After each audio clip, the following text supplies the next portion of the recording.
Hello everyone, I'm Captain Logan and welcome to Primetime Crisis Live. It's week 24 and let me begin by introducing the Crisis team. It's the Real Manos. Hi everybody. And beware the Steve Baxi. Hello everyone. Dan Torrey will be with us a little bit later on, and also Jason is here with us. Hey, Jason. Hello. Jason watched the episode that we're talking about tonight and asked if he could be on the show, so I said, sure, you can hang out with us a little bit. We'll talk about it. So tonight we're just talking about one episode where we are dealing with Steve's retro comics to screen pick. Steve, thanks for picking something really super short. But then, but the next time it's longer on the week that we don't have anything else going on. So tonight we are going to be talking about the 9th episode of Avengers: Earth's Mightiest Heroes, the sadly canceled way before its time Earth's Mightiest Heroes, and and the episode in question tonight is Living Legend, the episode where Captain America is discovered in the ice. We also later on in the show, of course, are going to have an open forum, and tonight's open forum will be half the show, because I don't see us talking about that episode for anything close to an entire hour.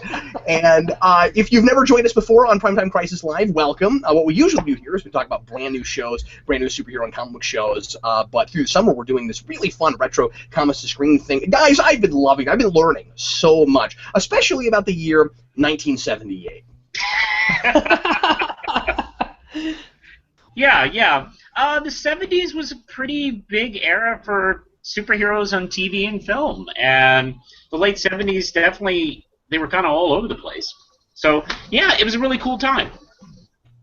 If you've never joined us before, be sure and check out the blue chat that is in the description. That's how you can interact with us here on the show, and we'll let you help us direct the conversation. I made sure and posted the episode a couple of times this week, so folks that have never seen it before maybe saw it and will have a little bit to say as we're talking. Like I said, hopefully Dan will join us a little bit later on. And let me also mention that right after this show, around 9 o'clock our time here Central, we're going to break for just a few minutes, and we're going to come right back with another live show, and I've just put the link on Facebook and Twitter, and you should already be able to see the stream that hasn't started yet, but the eventual stream on YouTube. We're going to be doing the Ant-Man spoiler cast, and are you trying to like mouth what I'm saying while I'm talking? Are we doing like a lip sync thing? Yes. Okay, he's a regular Milli Vanilli. we're going to. He's about that good. Can you are you good? You're making monster faces at the camera? Well, you know, I always tell people how mature you are for your age, and I'm going to stop saying that after just now. Anyway, okay, that's enough. Good. So anyway, we're going to be doing the Ant-Man spoiler cast tonight live for everybody. Usually we just pre-record that, but we thought, hey, we're shooting it tonight with everybody else. Look at Manos' bamboozled face. He's like, what? And we'll do something close to probably a full hour thorough discussion about Ant-Man. So you're welcome to join us for that live tonight, or you can watch it tomorrow whenever it's posted.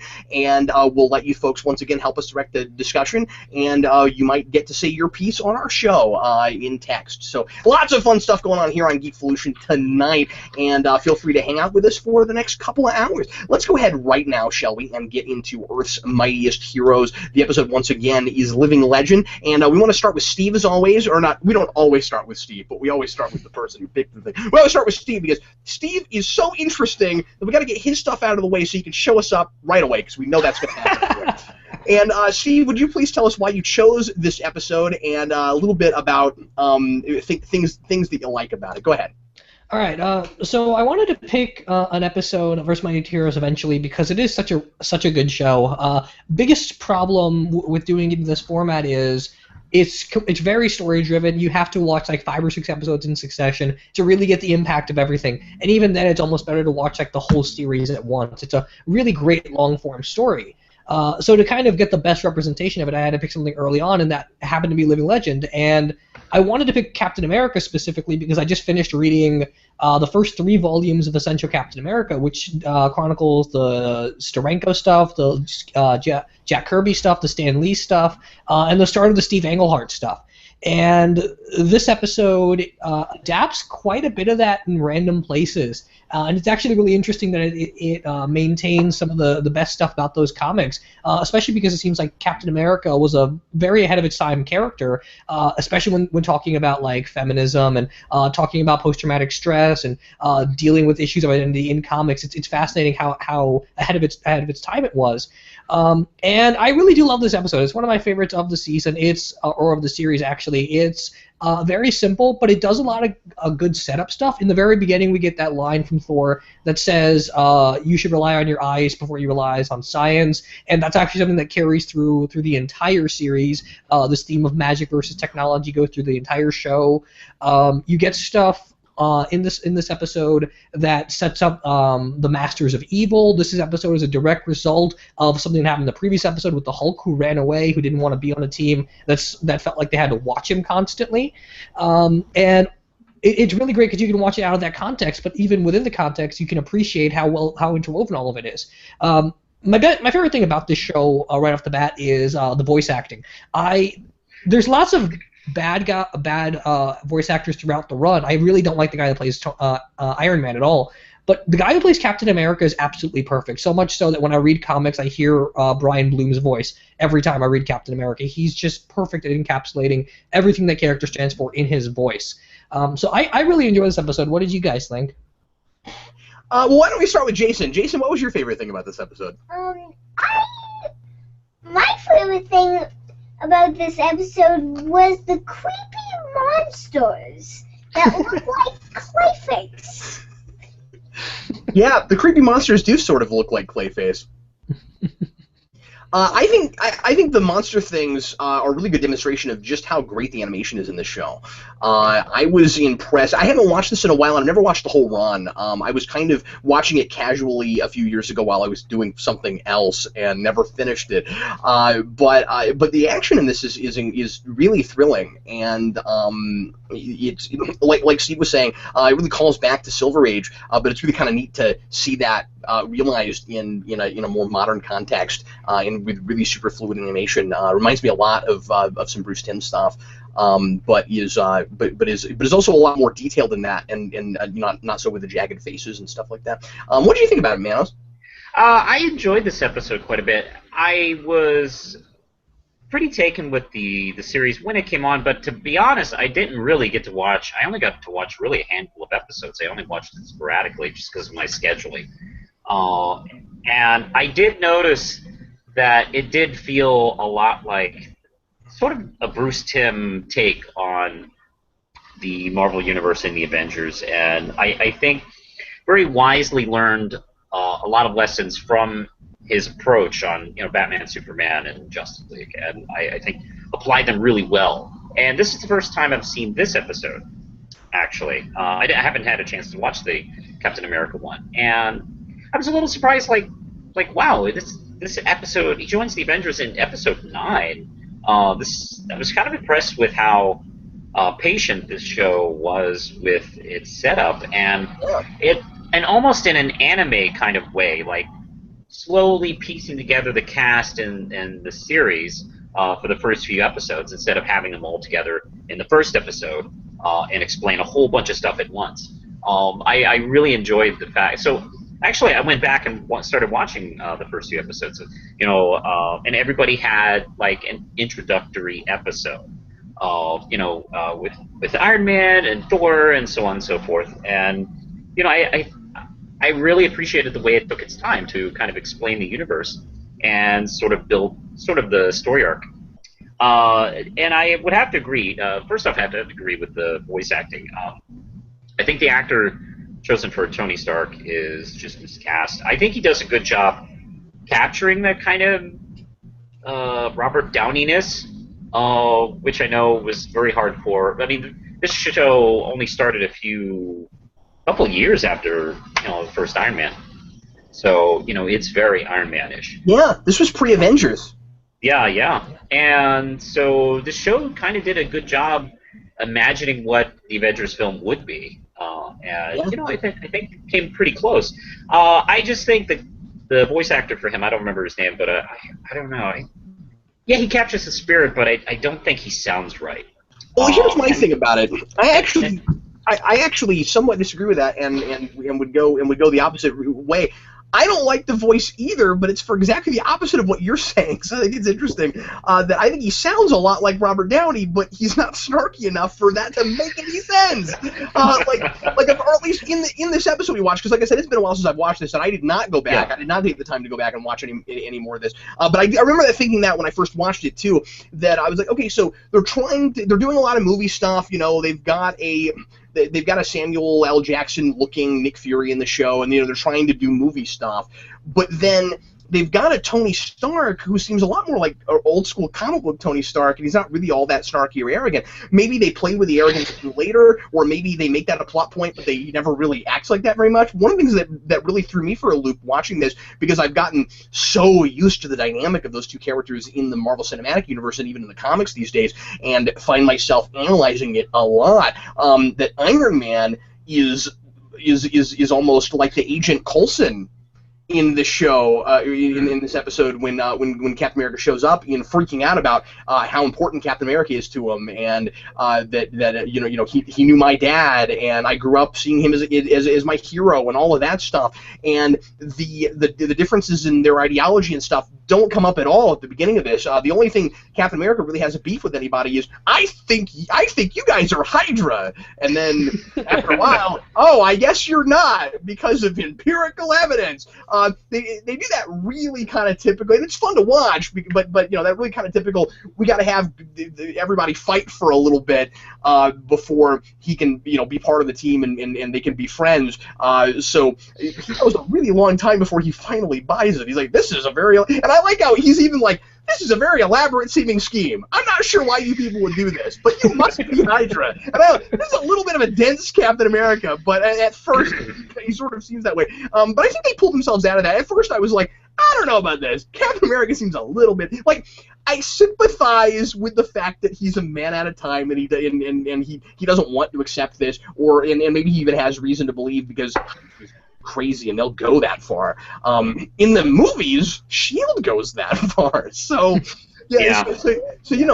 but I'm not pointing to you. I'm just pointing in general. I don't know. I tend to do a lot of like thumbs this way, and you just happen to be there. So yeah, you're right. I'm going to do this. So like Hydra. But anyway, so I could kind of see that, and after a while they won me over a little bit more with it, and then by the end, I thought it was like I said, they didn't start really playing with the ideology stuff yet, and Steve, you have to tell me if they actually do that at all in this show. But what they're dealing more with is the idea of Captain America, man at a time. But then ultimately, the more things change, the more they stay the same. The big thing that I took from this was this idea that Captain America sees himself as a relic, and I like the title a lot because of that. That he's like a relic, and there's no place for him anymore, and he kind of doesn't matter anymore. And he feels like sort of a bronze statue walking around. But then Hydra is still operating, and ultimately, we've got that kind of old school Captain America, the never-ending battle. The same things that we were trying to fight for in the 40s, we're still fighting for now, and there's still a place for Captain America, because that war will never be won, and that's the point, is that you keep fighting it. So like there ultimately was some good classic Captain America ideas there. But for a couple of minutes, I was like, this show is just about Captain America fighting the Avengers. And that's all it's about. I'm really happy they didn't go in that route either. I mean, I'm a little used to that kind of thing, so it's like, please, let's jump to a story, a plot, or something like that. Let's not keep doing that. They do a good job of doing the whole classic Marvel thing of every time a new superhero shows up, they have to, for some reason, fight the Avengers. But they always relegate it to only a couple minutes. The worst occasion for that to ever happen is in Season 2 when the Guardians of the Galaxy show up.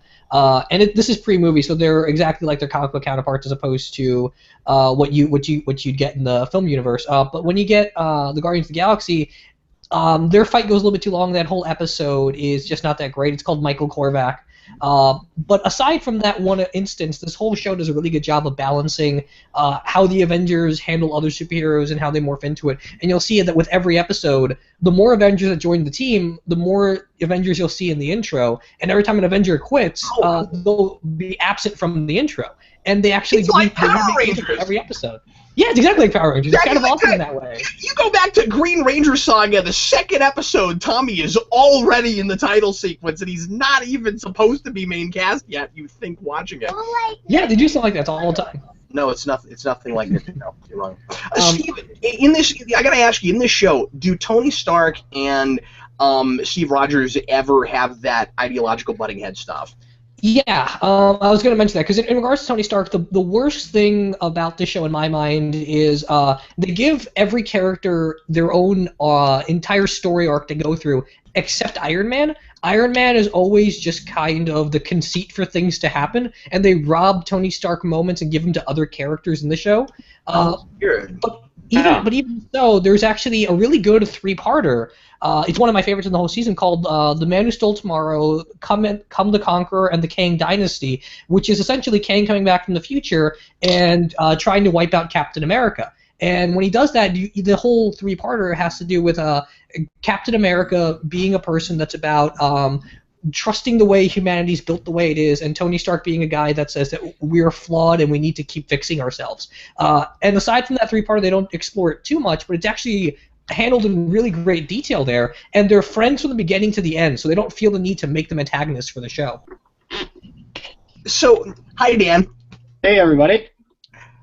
Okay, I gotta ask you this too, real quick, Steve. Does it feel a little bit less contrived that Captain America that they just happen to find Captain America in ice while Baron Zemo is doing all this stuff? If you watch it from the beginning. Yes, because all of this stuff is set up. Captain America being found is a direct result of something that happened with the Hulk. The stuff with Baron Zemo is a direct result of something that happened with the forming of the Avengers. The forming of the Avengers was a direct result of something that happened in the pilot of the episode. So it's all pretty naturally flown there. Because when you watch it out of sequence, it's like, oh, they just happened to find Captain America who fought Baron Zemo, and this guy's been operating in the background. Yeah, they do a lot of stuff. There's actually a really good conspiracy thing in the second season when the Winter Soldier shows up and the Red Skull shows up that makes the whole event feel like it's a lot less contrived, and it's all like the machinations of the Red Skull were the reason Captain America was found in the first place, which is kind of strange. But they do a really good job of not just ignoring the fact that they just randomly found him. I was happy to see Baron Zemo, frankly, because I hadn't realized he was in the show. And I don't know, since being a kid, he's always been my Hydra. He's always been my favorite Hydra-related character. I don't know what it is about him that's always great. Maybe it's just the costume. I always thought, the fact that he's kind of evil and he has a pink sock over his head. I don't know. There's something about his whole look and his whole personality that always kind of gravitated to him. I mean, this is the guy that tricked everyone into thinking he was a superhero for a while. Everyone in the comments keeps bringing up the Captain America calling him Sockface thing, and I want to make sure that we mention that. Somebody's like, Captain Cap, please call him Sockface. But yeah, that was because he's always called that, and then finally. I also dug the fact that they showed the difference in how Zemo and Hydra looked in the 40s versus the way they do now. Oh, yeah. I thought that was a nice touch. Like the old 40s Hydra looks like how they generally look in the comics, and the new Hydra looks almost like Stormtrooper-like. Also, I like the more modern design of their Arnim Zola. He's kind of cool. Yeah, he's nice. He's got a camera on his head. I love the fact that he appears in the darkness first, and you see that lens first, and it kind of tricks you into thinking it's a monocle. And then he walks into the light. Oh yeah, that's awesome. Well, let's we're gonna go to comments here in a minute. Let's go to Dan. Dan, did you watch the episode in question for this week, or are you just hanging out? I did watch good. it. Okay, well, give us your take on it, man. After having not gotten to hear hardly anything we've said, what's your take on it, Dan? Well, at the risk of repeating things that might have been repeated earlier, I really liked this episode because it's very similar to the issue where Captain America comes back in the comics, and I think they adapted it pretty well. Like, the scene where Captain America is unfrozen from the ice and he's yelling Bucky and he fights the Avengers is almost like panel for panel what happens in the comic, which is really cool. And Baron Zemo's the villain of that too. He's like in the comic, Baron Zemo has had interactions with the Avengers before, and there's sort of an ongoing sort of thing with him. And Captain America shows up, and that makes the conflict even more personal between the Avengers and Zemo, which is kind of cool. I sort of wish in this show Zemo was set up a little bit earlier rather than just appearing here. He was. And I haven't watched the whole series, so maybe I'm just not privy to that, but it seemed to me like he hadn't really had all that much of an interaction with them before. Oh no, Zemo's been there since the beginning of the series. The whole jailbreak thing was part of his stuff. But I don't know. I've seen parts of the show. I really like the way everyone's characterized. My only complaint really is that my favorite Avenger is in the episode. I wish the Hulk was there, but there's probably some good reason in the ongoing plot that he's not. But Thor being funny was enough. I thought he had some really good lines in here, and I'm a big Thor fan, so that was cool to see. Yeah, Jason got excited at the beginning. Jason was like, "Oh, they're looking for the Hulk." I was like, "Don't freak out. You're not gonna see him." Yeah, the Hulk's at the end of the previous episode, the Hulk gets mind controlled by the Enchantress, and after the Avengers take him out, the Hulk decides he doesn't want to be an Avenger anymore because he hates the fact that people have to sit there on a Hulk duty to watch over him. He feels like he's not trusted at all. And then when he eventually comes back, Captain America's a great exchange with him, where the Hulk's like, "Why are you staring at me all the time?" And he gets really angry about it. And Captain America's like, "Back in my day, we had a word for people like you." And he says, "What is it?" And Cap says, "Hero." And they just completely bond in that instant, and it's really cool. See, that's much cooler than the reason why the Hulk leaves the Avengers initially in the comics. Is just like, "I hate all of you, I'm leaving." And then he was gone for like 40 years or something. Yeah, exactly. It used to drive me crazy when I'd hear people talk about, "Oh yeah, Hulk's one of the Avengers." He hasn't been in the book since like the 60s, and people still talk about that. Like, it wasn't until like maybe the 2000s or something like that he started joining again. I think Busick brought him back in his run in the 90s. For a little while. Because everyone and the kitchen sink was on Busick's Avengers team. I had rarely seen him in Avengers, and it hadn't occurred to me until Marvel Studios decided to put him on the team that he even was supposed to be an Avenger. And he was a founding member in the comics originally, so.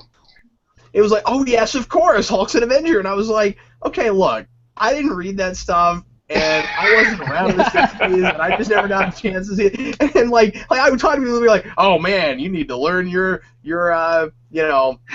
early Marvel comics and Stan Lee and stuff," and I was like, "Well, I read the stuff I care about. I just didn't care about Avengers back then." Well, he left so early. I've always kind of considered him the Pete Best of the Avengers.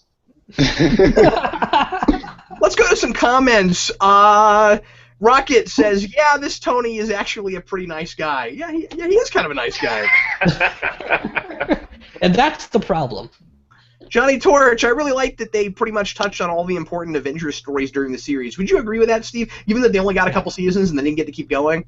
Oh yeah, they did pretty much every major Avenger event. You got the Kree Skull War, you've got up to Secret Invasion, you got bits of Civil War, you've got the death of Captain Marvel. You've got pretty much every major Avenger story you could have, and they even improve on a lot of them.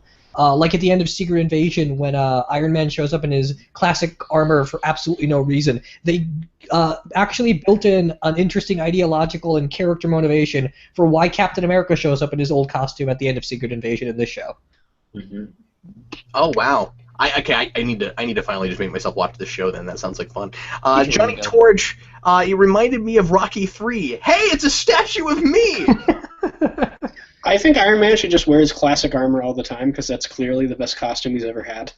I like the Silver Centurion a lot, but. Hey Dan, I appreciate you saying that on a show where Eric Holden is not here. That's the one that looks the coolest to me. Are you talking about to listen to armor banter, and I just don't need more of armor banter in my life, Dan. I was about to go on to the whole thing about how the red and gold armor is used too often, but okay. Yeah, I don't know. I'm a sucker for the the Demon in the Bottle era. Yeah, the McLean Leighton stuff. Yeah, because that's obviously the first Iron Man. There's only costume so I'd ever long seen. of this. There's only so long of this discussion I'm going to take. Okay, all right. I like it. That's it. The end. I just want you guys. No, I'm totally joking. I have a running gag with Eric where he every time Iron Man comes up, he wants to talk about armor for an hour. And I always like to make fun of him for that because I just bring myself to care. William Purcell, this episode made me realize how they never really did anything with the fact that Cap and Howard were friends when the film Cap and Steve were interacting. It's fair. Okay. We still have time. Is this going to be 4 people? Yes, we're not waiting for anyone else, Jason. Oh. You're a 5th person though. Well, yes. But not on another screen. Steve, I also thought that's right, you're not on the screen. Steve, I also thought it was kind of neat that you picked this episode because Ant-Man came out last week, and we're doing, of course, the Ant-Man spoilercast later, and we've got Hank Pym in this, and he and Janet get to do some stuff. Yeah, I was almost going to pick to steal an Ant-Man where we get Scott Lang in this series because I knew we were going to do the spoiler cast. Oh, you should have done that! Oh, I should have. I really wanted to, but I don't know. I guess Captain America just won me over. Well, that's okay. At least we got some Ant-Man in this. And there's more Wasp in this 20-minute episode than the movie. Yeah, exactly. And yeah. The Hank Pym stuff throughout this whole show is actually really good up until the point he becomes Yellow Jacket. And then what? It gets bad, or he doesn't become. He's like a non-entity after that. He's just kind of an insane man after that. And it's hilarious because that's exactly how he was in the comics as Yellow Jacket, just kind of insane and random. Well, that is when he was arrested. Was during his days as Yellow Jacket. Yeah, because he would just do ridiculous things like shrink bombs and shrink people and just break things until they worked. That's kind of how I do things. Thanos is just throwing stuff at the wall and hoping it sticks. Ultron 32, one of the things I loved about the show is they actually had Captain Marvel in it. He's like nowhere since he died in the comics. Yeah, he's really cool in this, and his relation to how Carol Danvers becomes Captain Marvel is really cool as well.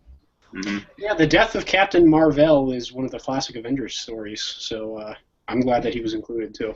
I am always impressed by the fact, to this day, that Marvel is still dead. It constantly blows me away. Because we've figured out how to bring even back Gwen Stacy.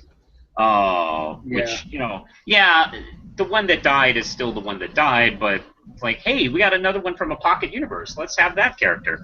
But no, they've been able to keep him dead. It's pretty impressive. I do love the fact I'm a big Carol Danvers fan, and this show was obviously made before she became Captain Marvel. But wow, she is. I thought she was pretty cool in this series, and she starts appearing in season 2. Oh, I would love to see you review the second season of that show because Kelly Sue DeConnick's run on Captain Marvel and this show line up at about the same time, and they actually do a lot of the same storylines. Oh, it's that's really interesting. I mean, they can't focus on her solely, but a lot of the character stuff and her team building with the Avengers is almost exactly from that comic, which is really odd. Huh. Okay, that's cool. I haven't seen all the Carol Danvers episodes, so I'm looking forward to it. Steve, I would be totally okay with you picking another episode of this. I kind of want to. It's just a matter of finding another episodic thing. Yeah, one that is easy to just watch by itself. It is cool that the show was as archy as it was. It seems incredibly comic book in the way that they're telling it. The one thing that still is confounding me a lot after we were talking about Iron Man is that Iron Man seems to be getting character-wise the shaft as much as he is, given that he's the reason that a show like this happened. I don't understand that. It's really odd. I think part of it is the voice actor, like we said before, tries to channel Robert Downey Jr., and it works in varying degrees. But at that point, no one cared about comic book Iron Man, and we couldn't trust the voice actor to just do straight-up Robert Downey Jr., so he's just like a non-entity for the whole show. And it really bugs me, too, because they do some classic Tony Stark stuff here and there, but then they just rip all of his big moments away from him, and he's the only Avenger to not have his own storyline. That's really surprising to me, because I remember watching this show develop and premiere. I thought, wow, there's going to be a lot of Iron Man in the show, obviously because of the film. So yeah, I guess that's a little surprising. Well, two things come to mind. The first is perhaps what they meant to do with it was to make him like the glue that holds everything together. So they don't want to give him too much because he's supposed to be like the anchor for everything. But I don't know if that makes a lot of sense if you're going to that character true to life, or not true to life because he's a fictional character. But yeah, actually, I think that's a pretty good character. Actually, I think that's actually a brilliant point that you just made. He is sort of the biggest character in the cinematic universe at the point where they started this series. So you're right. That is a good way to introduce all these other characters, almost making him the host of the show. Yeah. There's a point where Iron Man isn't in the Avengers anymore, and you see like 5-10 episodes where Iron Man's not even in the intro, and the stories are just as great, and the Avengers are still together, and it actually makes a really interesting point about what the nature of the Avengers is, depending on what team members it has. Oh yeah, cool. So it's not always like the spirit of it is different depending on who's making it up. Yeah. You'll get a lot of that when you get like later stuff with Black Panther, because Black Panther I think is probably the best character in the show. We didn't even talk about that. I thought I really liked that moment toward the end when Captain America's like, "So where's the guy that helped me out earlier?" And they're like, "Who are you talking about?" That was awesome. Yeah, Black Panther is great in the show. Black Panther gets his own huge storyline that comes up, and he pals around with Hawkeye and the Hulk quite a bit. He gets hilarious moments like Hawkeye, Thing, and Hulk playing poker. And after the Thing wins, the Hulk just beats him up, and Hawkeye and Black Panther's just sitting there in his chair thinking, "I've got 4 aces. Does that count?" That's awesome. Well, do you guys have anything else about this episode you want to make sure that we bring up before we move on? Because we're going to go ahead and start doing open forum. I was really excited to see the Enchantress and Executioner at the end because I like those characters a lot, and it makes me want to watch the episodes after this for sure. So that was cool. Because nobody does anything with them anymore. Like, they're awesome characters, and they're like big Thor villains. I was hoping that we'd get them in the movies at some point, but it doesn't look like we're going to get them in Thor 3, and who knows if they're going to keep making solo Thor movies after that. Dan, I can't get my mind right now around Thor movies without Enchantress after reading Simonson. And I know I bring up Simonson all the time as if that's the only thing that counts, but the thing is, it's the only thing that counts. Well, Simonson is the Frank Miller for Thor. Yeah, he didn't create the book. Stan Lee obviously is very important, and JMS is probably important, although I haven't read his stuff. But I know it builds a lot on Simonson. But I'm just saying that like a lot of the characters that I think of now when I think of Thor as being like really major quintessential Thor characters, and we haven't even seen yet, or we've seen so little of them we might not have. In fact, I may end up making this point a little bit later when we do the Ant-Man spoiler cast. But I watched Ant-Man again today, and I found myself through that movie thinking, those 3 guys that Scott Lang is using to help him with heists get a lot more screen time than the Warriors 3, and that's a problem. Yeah, I think it's funny that we're seeing Enchantress's sister in the Marvel Cinematic Universe, and we haven't seen her yet. Yeah, it's weird. Yeah, she matters. Dan, there's every possibility we see Angela in this world before we see Enchantress. Like, I can totally see that happening. Man, I can't get over that idea. Right?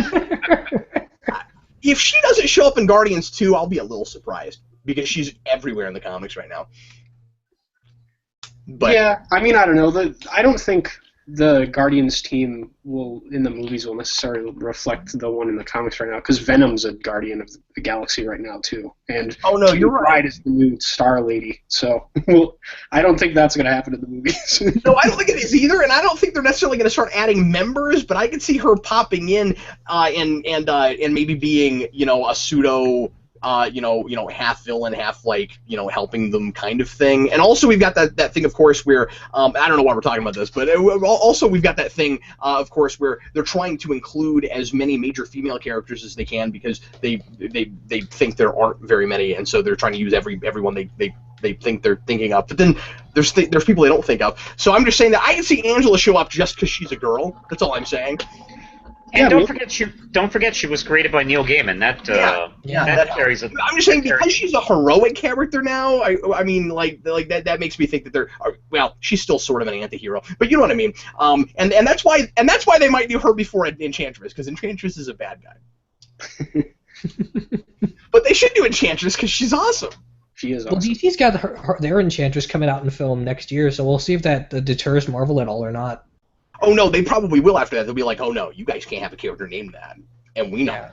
Anyway, well, everybody, for the second half of the show, we're going to go ahead and go to open forum, and then, as I said, we're going to take a few minutes break, and we're going to come back on a second live show and talk Ant-Man. Dan, we made this executive decision without you, man, because you weren't here, but we've decided that we're going to do the spoiler cast live because we're all here, so why not? Okay, that's fine with me. No, you're not. No, you're going to bed. Okay.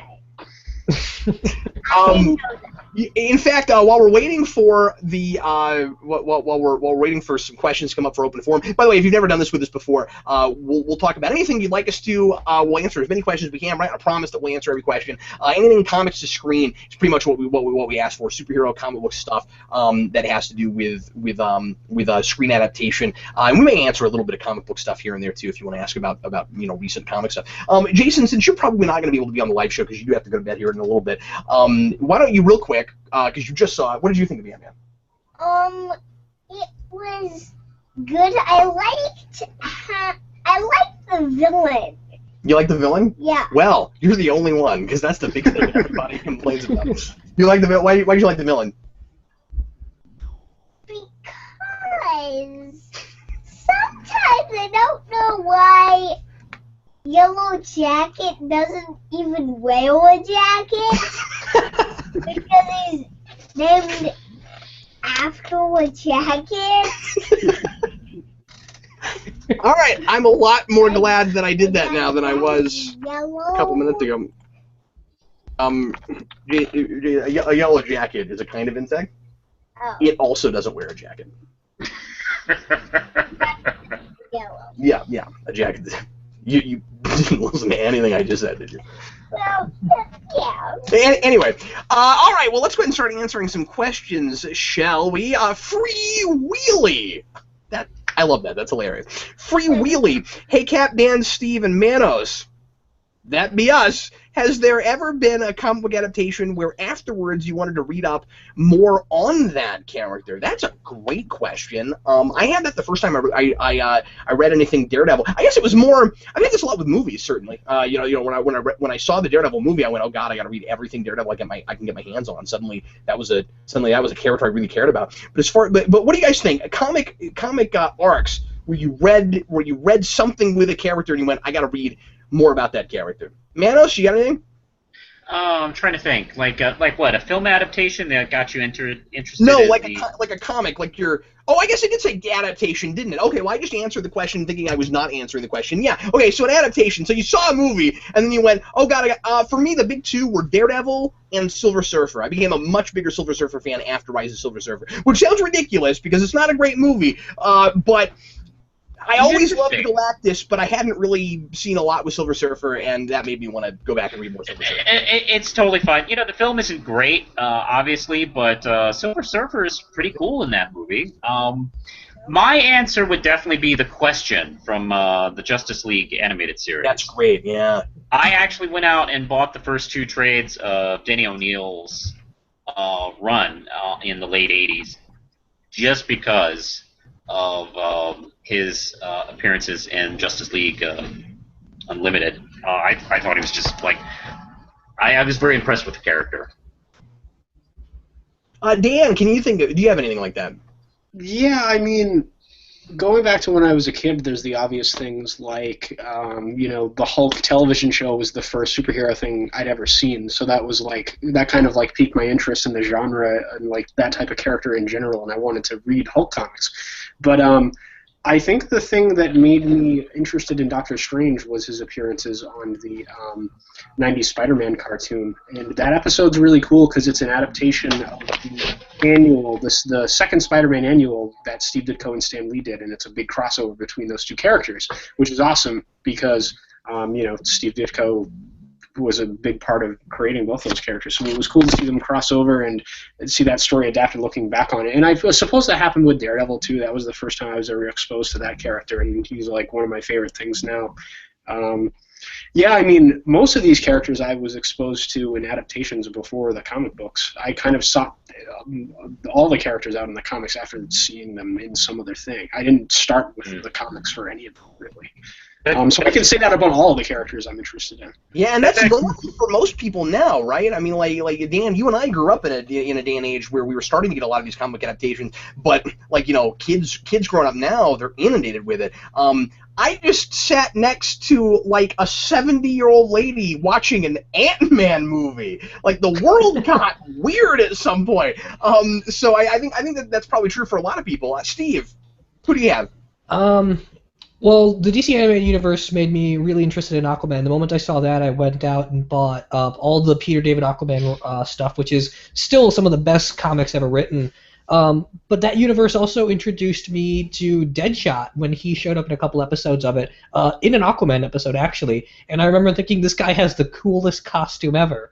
And then I went in and looked at the comics, and I read Suicide Squad, and I read the Deadshot mini by Ostrander, and he became not only one of my all-time favorite villains, but just one of the greatest comic book characters I've ever read. He's fantastic, and they don't adapt him well enough, which is sad because he's so ripe for that kind of stuff. I just thought of this. I've got to credit Smallville for my ever caring about Green Arrow. Oh, wow. Wow. Yeah, because that was a character I just had hardly ever been exposed to at all. And also obviously the '90s X-Men show not only got me into X-Men, but specifically those characters. Like a lot of those X-Men are still my X-Men because those were the ones I grew up with. Manos? Dan actually brought up a good point. Like, growing up as a kid, you probably see these things in cartoons and films first, and then gravitate towards the comics. The first time I saw Green Arrow, I was probably Jason's age, and it was an episode of Super Friends. I didn't know he was ever in that show, Manos. Wow. He made an appearance in a remarkably stupid episode. But I'm I sure. remember thinking, remarkably, wow, it's amazing. Yeah, I know. It's a dumb episode, but I remember thinking he was, I was very impressed by his look and the fact they had bow and arrows, which was, struck me as kind of dangerous, rather than, this is like first couple seasons Super Friends where they were just basically buddies and tried to solve the world's problems instead of fighting people. So, and also his goatee was just awesome. DC, bring back the goatee! Stop trying to be so cool! Bring back the goatee! The weird thing is, facial hair is not cool. So. Yeah, there you go. Manos grew up in a day and age where superheroes had no powers and had to walk to school uphill both ways in the snow. Yeah. That's right. We had to. We just had to wait for the reruns. We couldn't watch the replays of Super Friends on computers. They weren't invented yet. That's damage to my forehead. Hey, Cap, what are your thoughts on the upcoming Deadpool Spidey series? I think it could be a riot. Are we talking about a comic? Yeah, Joe Kelly's doing a Deadpool Spider-Man. Joe Kelly's doing it? Yeah, Joe Kelly and Ed McGuinness, the original team from the Deadpool. Oh, I'm all over that. Yeah, I didn't know about that. Thank you for bringing that to my attention. Yes, Joe Kelly's Deadpool is fascinating. God, that's like printing money. Yeah, it is. Oh no, I'll be all over that. I don't even care where Spidey is in his bizarre status quo that I don't understand yet. But yes, I will be reading that. Thank you for putting another book on my pull right away. That's exciting. That is exciting. Few people saying nice things about my ridiculous monkey show. Thanks for that.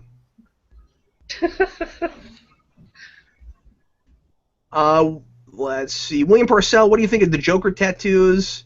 They seem like something a crazy Joker fan would get, but not the Joker himself. It looks more and more like he might not have quite that many of them in the films. I was instantly struck how stupid it looked.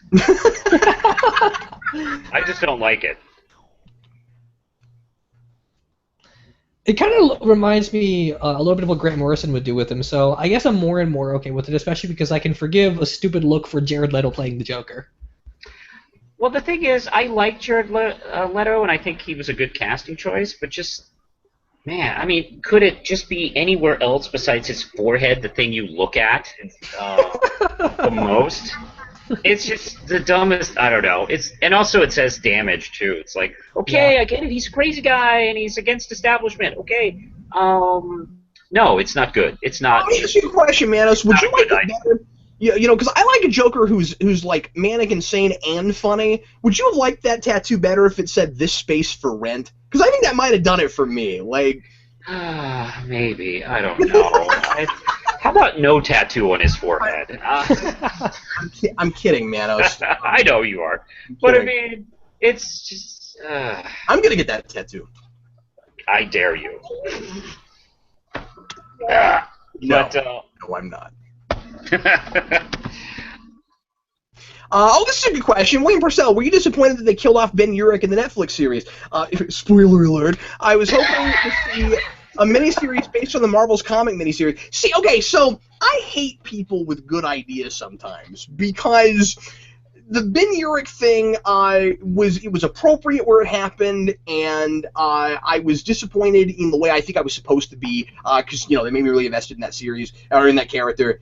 And then you gotta go off and bring up frickin' Marvels. Yeah, you're right. I mean, that would have been wonderful. Not to say that you can't kind of do that with another character. The only problem really with trying to do Marvels and Marvel Cinematic, though, is that like we already kind of get to see those characters from the perspective of people on the streets in a way. So like I don't know that it would have the same impact that it did in the comics. Well, wait. Yeah, I was disappointed they killed off Ben Urich because I love that character and I love the character within the series. I thought that was a really good take on the character, and that actor I think really kind of knocked it out. And yes, it was shocking, and it was shocking in a authentic way, not in a fake way. It worked really well in the course of the series, but it's like, God. It's like they killed off a character you really like, and it has a lot more potential too. That's a frustrating thing. Ben's a pretty important character in the Marvel universe. The nice thing is having him in a street level thing where the big, larger than life iconic characters are more in the background. You've already got, but in a more gritty way, you've already got a little bit of that Marvel's sensibility already, kind of. Dan, how did you feel about that whole thing? I guess we've talked about this before when we did our 2-hour Daredevil spoiler cast. You can just watch that if you want our opinion. I love Ben Urich as a character. He's sort of like the Jim Gordon of the Daredevil comic. He's like Daredevil's buddy. He's always helping him out doing stuff. Man, I was hoping that once they got the Spider-Man rights, we'd be able to see Ben Urich in the series working at the Daily Bugle with Robbie and Jameson. But it's kind of disappointing that he's not in the series. I think it worked thematically for what they were doing. I'm of two minds about it because it's a character you really like, and you're disappointed that he dies. But that means that it was effective in the context that they gave us in the show. It kind of proves that nobody's safe. Like, if they were to do a Batman show, like, if they killed Jim Gordon in Gotham, you'd be like, whoa, this show is suddenly interesting, Well, yeah, that's exactly what I was going to say. Like, nobody's sacred. Or at least they give you the illusion that nobody's sacred. They killed him off, and they killed off Owsley before he could even become the... That's cool, right? I mean, it's really interesting. Because and the reason it's not cool just because, oh, look, we're killing people, so we're edgy. That's not what I mean. I just popped my hand.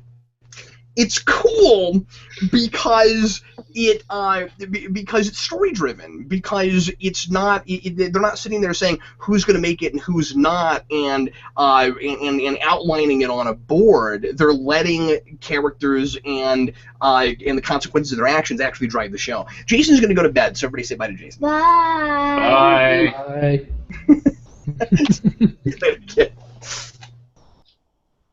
Any more thoughts about that? I really liked the actor too. I thought that he was perfect casting for that character. Even his glasses were spot on. Like he looked exactly like Ben Urich. It was crazy. Oh yeah, from scene one, he was just perfect. When he walked up and started talking, we hadn't learned his character name yet. I thought, this is Ben Urich, and turned out it was right. I really wish that they'd allow Ben Urich to smoke though, because that's kind of like a staple of his character. You always see that character drawn in a cloud of smoke, at least in the comics. Characters were allowed to smoke before Joe Quesada took over. But and maybe I shouldn't say things like this, but I feel like if you can, in a show, take a guy's head and slam him in a car door over and over and over again, and that's how you kill him, maybe we can get away with having a character smoking and it not look like we're advertising and advocating for smoking. Are you guys with me on this? I'm 100% with you on that, yes. I mean, nobody in the Daredevil series is particularly, like, in the moral right all the time about everything. They're all kind of, like, shady people. No, they're not. In fact, that would be the best place to have smoking, because whoever is doing it would make smoking look like the least glamorous thing in the world, right? Like, exactly. I mean, anybody with a cigarette, you're like, I don't want to be like that. That's not a role model.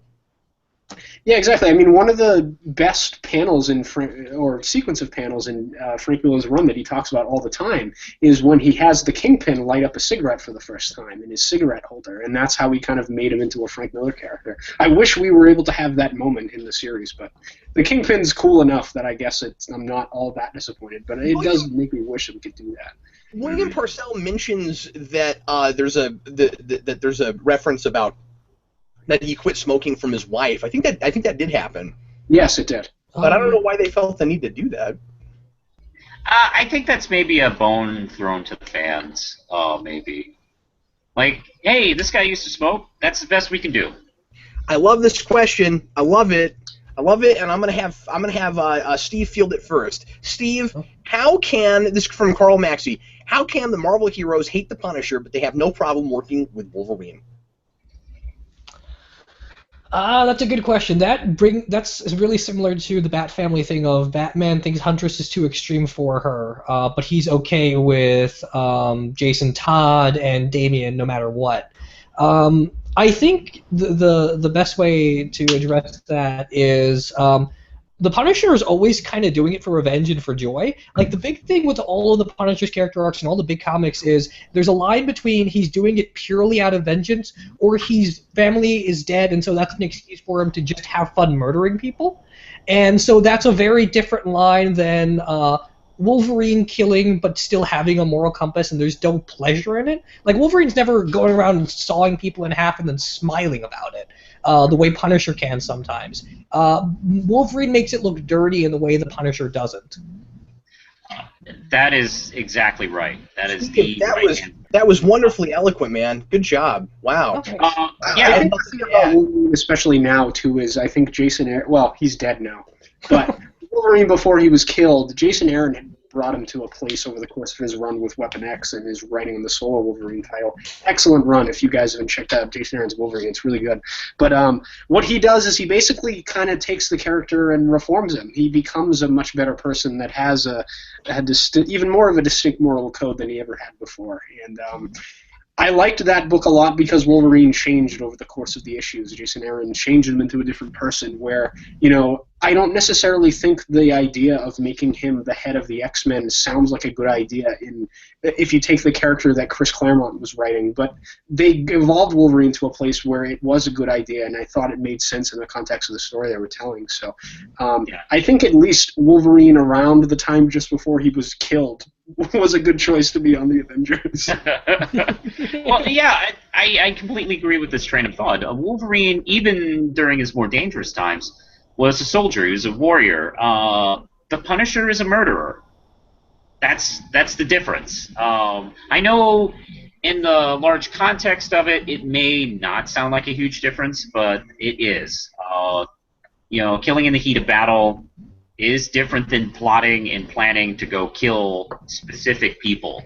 Punisher, I mean, despite where he came from, he's a serial killer. He is. Yeah, he kills bad people, but he's a murderer at the end. So, yeah, that's why we have a problem. if you agree with the idea of killing in self-defense, or you think that there's such a thing as righteous killing, in war and things like that, motivation matters. It does. Yeah. Premeditation also matters. Yes. Yeah, exactly. Thank you, Carl Maxey, for that question. That was wonderfully insightful. And Steve, once again, showing his prowess in the middle of battle. And now, Optimusline brings up that it wasn't Ben Urich in Marvel's, it was Phil Sheldon. Yes, I remember that, and we could bring that character in and just do that series if you really wanted to. It's just that doing it with Phil Urich is such a good idea. I mean, Ben Urich, not Phil. Yeah, actually, you don't do it with Phil Urich. That would be Phil Urich is a terrible idea. Let's not do that. Guys, we have just a couple minutes before I want to wrap up and take a break before the Ant-Man discussion. Dan, I'd like to ask a question to Dan. Sure. And my question for Dan is, Dan, would you mind telling us a few of the titles of games sitting on the desk behind you? Yeah, sure. I have Alpha Protocol, Fable Anniversary, Fable 2, Fable 3, Dragon Age Origins, Dragon Age Awakening, Dragon Age 2, Mass Effect 2, Mass Effect 3, Knights of the Old Republic, and Knights of the Old Republic 2. Thanks, Dan. Those are the games sitting there. The phone quality wasn't good enough for me to make it out, and I was just curious. I have a question, Dan. Yes. Why do you have a poster about maybe winning a Dodge on your wall? My dad used to be the president of the New England Viper Club because he used to have a Dodge Viper, and they gave him this promo poster back in 2002 when the first Spider-Man movie was coming out, and it's a promo for the first Spider-Man movie, and it's got a tricked-out Spider-Man Dodge Viper on it. It's awesome. Oh, that's really cool. I can't see that part, so all I see is the text. I'll turn it. Let's see. Okay, there you go. But you can see Spider-Man there at least. And it all makes sense now. It all comes together. Thank you so much for doing that, for asking that particular question, because I have always wondered that and never thought to ask. Steve, do you have a question for Dan about his bedroom? I think I'm good not knowing too much about Dan's bedroom. Oh! Let's see. Maybe I can ask a question to. Hey, Manos. What are one or two things on the shelf behind you? Sure. This is all Lindsay stuff. Oh, okay. Let me take a look here. I don't know why we're doing this, but it's amusing. I don't know. You can. She basically collects a lot of cool stuff. There's a lot of old vintage knickknacks. That's a Hawaiian girl. And I got her this for Christmas once. It's a David Bowie Goblin King figure. Oh, that's really cool. That's really big. And it even talks and has a couple of sound clips. It's very impressive. I got it at Hot Topic, and it was a really, really cool collectible. My wife is a geeky woman in her early 30s, and so that means David Bowie and Labyrinth is very important to her makeup. We actually coincidentally just went to see Labyrinth at a movie theater recently. They were doing a showing of it, and that theater was packed with geeky women in their 20s and 30s. And every time there was a David Bowie codpiece scene, the audience would just erupt. It was very important to that audience, I think. That sounds like an intriguing experience. Well, this seems like as good a place to end the show as any. Yes. David Bowie's Goblin King made a lot of geeky girls geeky women. Let's just say that. Folks, we're going to go ahead and go, and we're gonna go ahead and end off right now. Lots of other really good questions, but I want to go ahead and end now because we're about to do the Ant-Man spoiler cast, and we're just out of time. So everybody, thanks a lot for watching. Sure appreciate it. What we're gonna do right now is we're going to take about a 10-minute break, and then we're gonna come back on a second live stream. It won't be this one; it'll be a different one to make these separate videos. And it is already set up, and the link is at Facebook and on Twitter. And I will also take the link and put it in the chat box right now for everybody who's currently currently here and chatting with us. The chat box will be the same, so stick around and stay right there in the blue chat if you are planning on. Here I've done. I've now put the link in the chat box. Okay, so stick around in that chat box if you want to talk with us during the Ant-Man spoiler cast. I saw a few people who were like, I haven't seen Ant-Man yet, but I'm going to watch this anyway. So thanks for that. Anyway, everybody, thanks a lot for watching. We sure appreciate it. Hope you enjoyed our discussion of the episode that Steve chose this time for Mightiest Heroes. Thanks for doing that, Steve. That was a lot of fun. And now I want to find out what we're going to do for next week, and I want to say it is Manos' turn? Sure. Is it Manos' turn? Am I right about that? I don't know. I haven't been keeping track. Yeah, and then it'll be my turn next time. Okay, so Manos, do you have a pick for next time? Because we haven't talked about it. I do. I just so happen to have a pick ready. Let's see. Who was it? Somebody. Dan picked. I think it was. No. Dan picked my second string choice, which was Doctor Strange. Yeah. So I had to jump right to my third, which was Wonder Woman. I definitely want to talk about the pilot for the Wonder Woman series. Oh, we're gonna go all the way to the first episode. Cool. Yeah. Awesome. I love that show. Me too. And it was like Spider-Man, Wonder Woman. I'll do Wonder Woman afterwards. So yeah, I'm going to talk about that one. Cool. And once again, we find ourselves in the late 70s. Yeah. Yeah. I have never felt more in the 70s than this summer, you guys. Like, my wife and I, it has affected my choice of music. Like, we were on a trip this weekend listening to Earth, Wind, and Fire, which I don't think would have happened if it hadn't been for all the 70s stuff we've been talking about on the channel lately. Anyway, well, thanks again, folks. Manos, I'm excited about that pick. I knew you'd do it at some point, and I'm excited about it. Manos has gotten lucky, man. He's already gotten 3 of his choices reviewed because he and Dan have both been on a 70s Marvel, and, well, I guess DC too, wavelength. Yeah. Well, I'm picking something from the 70s next time, too. So. Ooh, I have a feeling what it is. Great. Of course you are. Man, it's up to me and Steve to vary it up a little bit, I guess. At some point, we'll pick, like, Filmation. Some of this is stuff that I either have never seen in a million years, and some of these things I'm glad to get a little bit of preparation for before I eventually maybe end up doing rewinds on them. But the idea of having to watch that Doctor Strange movie a second time is not especially appealing.